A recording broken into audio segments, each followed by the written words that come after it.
Ampalaya nga niho at itlog ang lulutuin ko din sa bahay, kaya naman for the go. Nung pag-out ko nga dito mga mare sa trabaho ko ay dumaan ako dito sa palengke sa malapit sa amin, kaya naman bumili na ako ng itlog at saka ampalaya.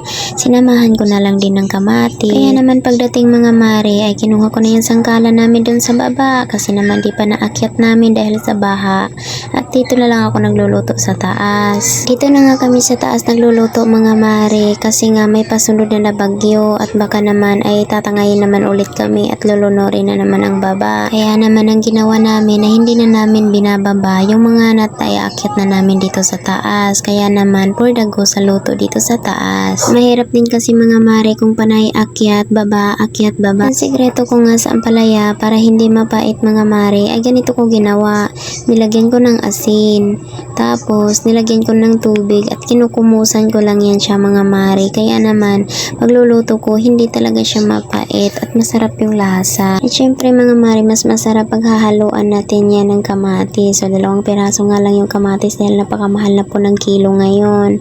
At saka yung isang sibuyas lang at hindi ko na nilagyan ng bawang. Mahal na nga rin ng sibuyas mga mare dahil 10 na yan, napakaliit-liit na piraso lang ay 10 na. At to naman sa itlog mga mare, bibiyakin lang natin yan at saka titimplahan natin yan siya at ihahalo-halo natin yan. Lagyan natin ng konting asin at saka magic sarap para timplado na siya. Sa kabilang banda naman mga mare, napainit na ako ng kawali dyan at nilalagyan ko na ng mantika para nga magpipirito na ako dyan ng kamatis tsaka yung sibuyas.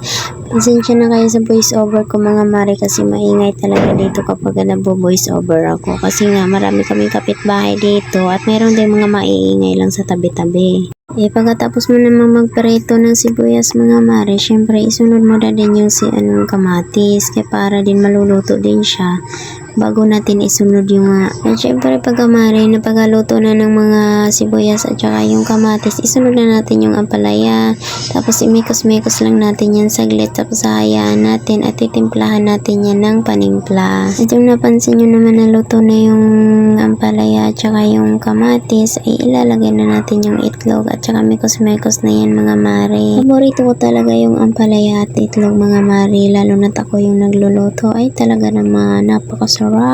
Tingnan nyo naman mga mare oh. Hanggang dito na lang muna mga mare at ako'y marami pa rin gagawin. Salamat mga mare sa panonood.